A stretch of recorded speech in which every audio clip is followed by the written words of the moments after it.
क्या आपने ऐसा महसूस किया है एक साल के किसी पीरियड में आपके हेयर फॉल इंक्रीज हो जाता है या आपका डैंड्रफ इंक्रीज हो जाता है? ऐसे केसेस में हमें क्या करना चाहिए और क्यों इस मौसम में आपका हेयर फॉल इंक्रीज हो जाता है? तो इस वीडियो में हम इसके बारे में बात करेंगे।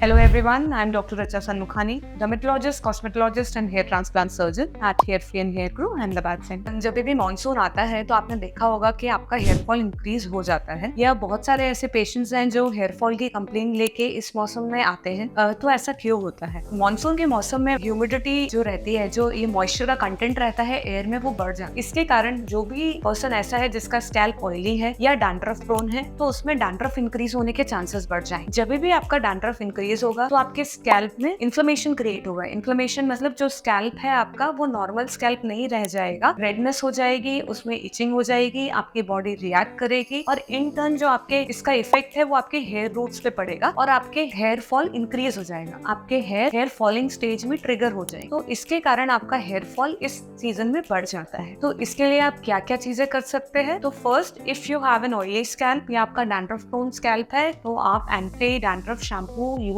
करना स्टार्ट कर दें। एंटी डैंड्रफ शैम्पू में भी बहुत सारी वैरायटीज आती हैं। आप अपने डर्मेटोलॉजिस्ट से मिलिए और आपके लिए जो सूटेबल है वो एंटी डैंड्रफ शैम्पू प्रिस्क्राइब करवाइए और उसको हमेशा इस सीजन में at least twice in a week frequency में यूज कीजिए। अगर ऐसा है कि डैंड्रफ बहुत ज्यादा इंक्रीज हो गया है, सब जगह आपको नजर आ रहा है, आपको ऐसा ड्राई स्किन निकलती हुई नजर आ रही है, तो हो सकता है आपको शैम्पू के अलावा कुछ और ट्रीटमेंट की भी जरूरत हो, जिसमें आपके डॉक्टर आपको कुछ मेडिसिन को कुछ लोशंस प्रिस्क्राइब करेंगे, तो आप वो भी करवाने की जरूरत पड़ सकती है, जिससे आपका डैंड्रफ कंट्रोल हो जाएगा और इन टर्न आपका हेयर फॉल भी कंट्रोल हो जाएगा। दूसरा चीज, ह्यूमिडिटी इंक्रीज होने के कारण बहुत बार हेयर में डैंड्रफ ना होते हुए भी ऑयलीनेस आने लगती है। तो ऐसे केसेस में भी हमें वॉशिंग फ्रीक्वेंसी इंक्रीज कर देनी है। मल्टीपल टाइम वॉशिंग के लिए, मतलब अगर आप डेली वॉश करना चाहते हैं या ऑल्टरनेट डे वॉशिंग करना चाहते हैं तो आपको शैम्पू अकॉर्डिंगली एक mild shampoo, sulphate free shampoo choose करना होगा, ताकि आपके बाल नेचुरल जो मॉइस्चर उनमें रहता है वो ड्रेन ना हो और ड्राइनेस ज्यादा प्रोड्यूस नहीं। दूसरा, जब भी आप वॉशिंग फ्रीक्वेंसी बढ़ा देते हैं तो आप वंस या ट्वाइस आफ्टर वॉश कंडीशनर भी यूज कर सकते हैं ताकि मॉइस्चर रिटेन्ड रहे। तीसरा चीज जो आपको